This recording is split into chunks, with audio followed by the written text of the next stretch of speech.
कसा तुला विसरू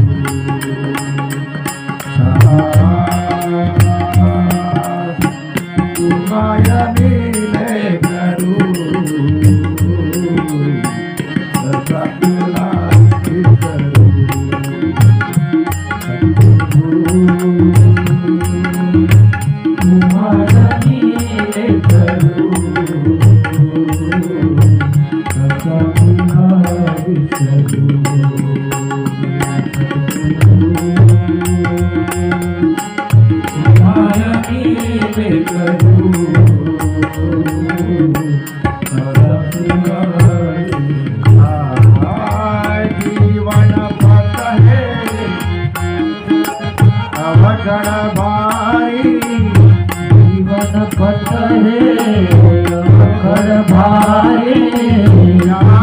कैसा करो गुरुराया तू माया नीले करू कसा तुला विसरू अरे हो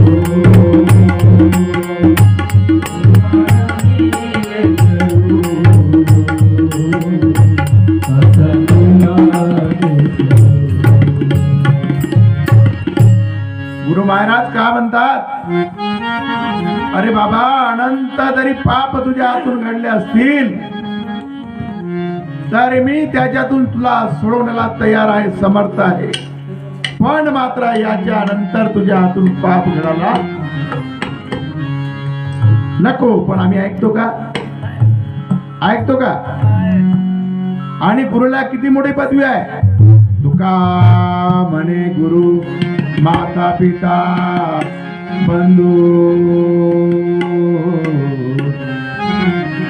तुझी कृपा सिंधू पांडुरंग.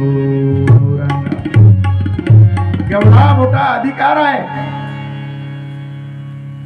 तरी पण आजचा जग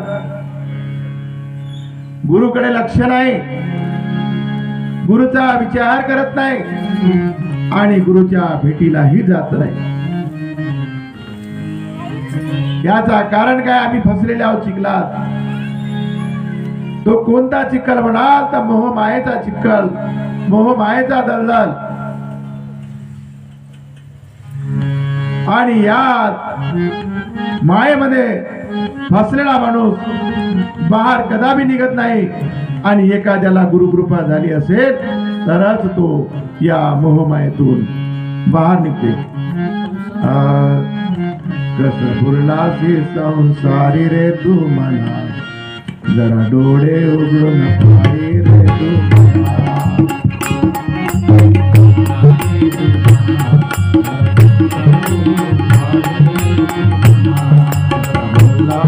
संसारी रे तू म्हणा, जरा डोळे उघडून पाही रे तू.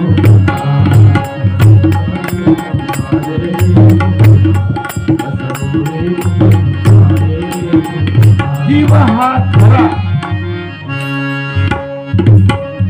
जीव हा खरा, जीव हा खरा नोहे माया, नोहे माया, नोहे माया. आता बोला संसारी रे तू म्हणा, जरा डोळे उघडून पाही रे तू म्हणा.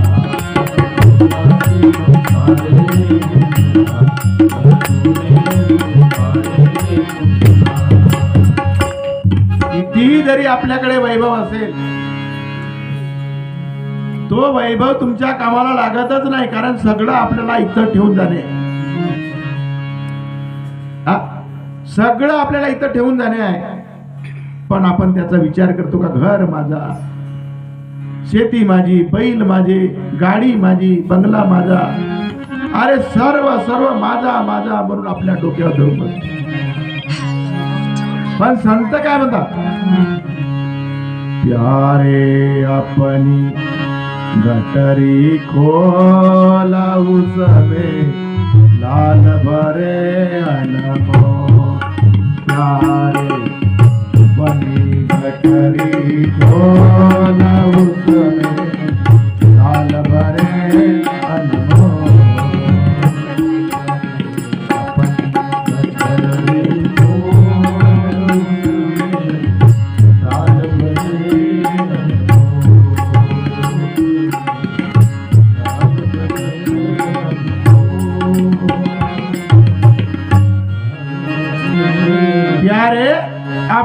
गटारी खोल, पण आपण आपली गटारी काही खोलत मग कोणती खोलतो आपण?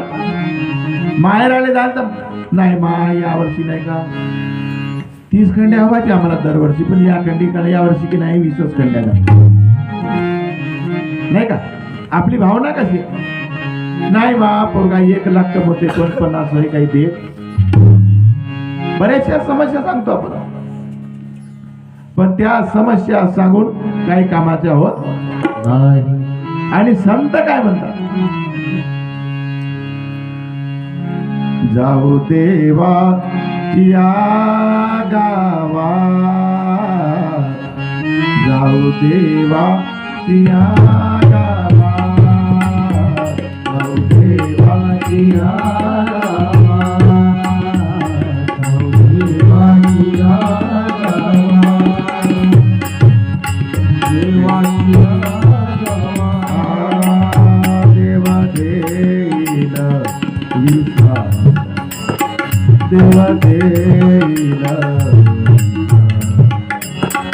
जाऊ देवा या गावा, जाऊ देवा या गावा, जाऊ देवा या गावा, देवा सांगो सुख दुःख तुम्हीवा श्रीला भोगा, देवा सांगो सुख दुःख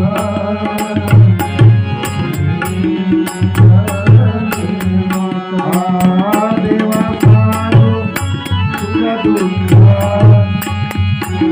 तुम्हीवा श्रीला भोगा, श्रीला भोगा, जाऊ देवा या गावा, जाऊ देवा या गावा, जाऊ देवा या गावा.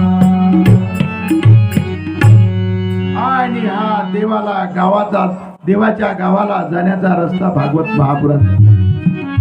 मी नाही सांगत, मी तुमच्यासारखा ढोंड्या होतो, ढोंड्या. मला काही भक्तीचा छंद नव्हता, पण एके दिवशी गुरु महाराज आमच्या गावाला आले.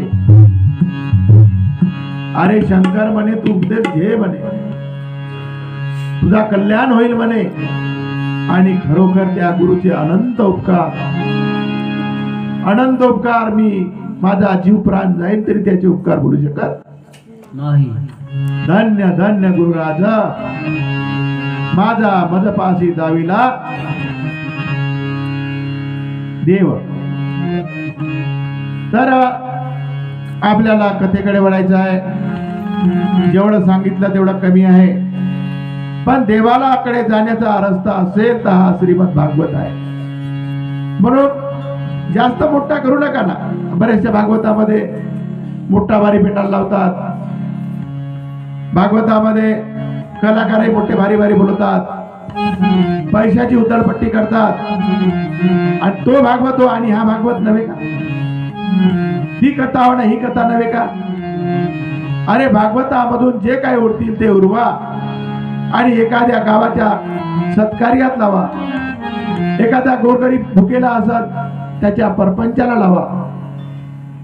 माझा गाव आमगाव महाल आहे. माझ्या आमगाव महालमध्ये आदिवासी समाज होता, भयानक गरीब. आम्ही संपूर्ण गाव मिळून वर्गणी करून त्याच्या लग्नाचा जेवण वरात सगळा खर्च आम्ही केला आमच्या गावात. मी खोटा सांगितलं असेल तर एखादा चौकशी करा. इतिहास आहे आणि ते माणसं आजही जिवंत आहे. तर असे काही कार्य करा की ते देवाला आवडेल, समाजालाही आवडेल, पण आपल्याला ते काही आवडत कारण नाही. आवडायचं कारण म्हणजे आपण फसलेले आहोत. सद्गुरुनाथ महाराज. तर राजा उग्रसेन फार सुंदर होता, राज्य कारभारही सुंदर होता आणि त्याच्या पोटी जन्मलेला बाळ हा कंस दुराचारी, अत्याचारी, व्यभिचारी पण राजा होता. आणि राजे हे 100 मध्ये एखादाच राजा चांगला असते. एकदा का राजा झाला म्हणून त्याला गर्व चढल्याशिवाय राहत नाही. आमच्यातले काय नाही, एकदा का संपत्ती तयार झाली तर ते काय ऐकत नाही. तर उग्रसेनाने आपल्या मुलीचा लग्न रचला. वसुदेवाची देवकीचा लग्न मोठ्या थाटामाटाने चालला आहे. थाटामाटाने चालला आहे. लग्न लागला आणि लग्न लागल्यावर जी आपण वरात काढतो, आता डीजे लावतात, त्या काळात काही डबऱ्या डुबऱ्या असतील, काढलेला आहे आणि बहिणीच्या रथावर बसून हा कंस वरात हाकलत होता, पंडी हाकलत होता आणि त्या क्षणी आकाशवाणी झाली, अरे कंसा, अरे ज्या बहिणीची वरात शेवटी तू काढलेला आहे तिच्या पोटी जन्मलेला 8वा बाळ तुझा काढ होणार आहे, काढ, तुझा जीव घेणार आहे. फक्त एवढी धनी त्याच्या कानावर पडली. एवढी धनी कानावर पडता बरोबर कंस क्रोधाने क्रूर झाला आणि त्या सजलेल्या पालखीवरून बहिणीला हात धरून खाली खेचला. आणि हे त्या काळामध्ये इतिहास बनला, पण आज आमच्यावर प्रतिती आम्ही बहीण भाऊ एक नाही, आम्ही बहीण भाऊ एकामेकाचा विचार करत नाही, असं झालेलं आहे.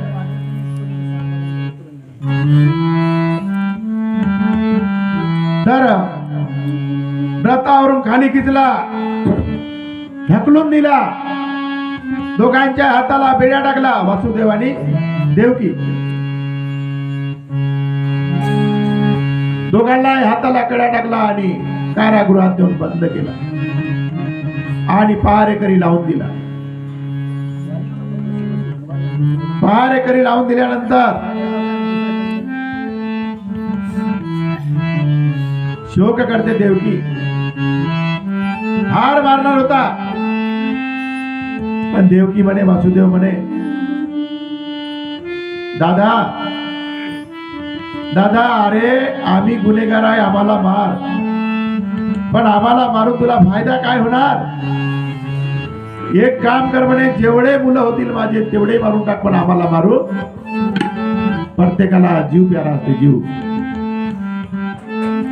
प्रत्येकाला आपला स्वतःचा जीव प्यारा असते. मात्र एवढी विनंती त्या कंसाने ऐकली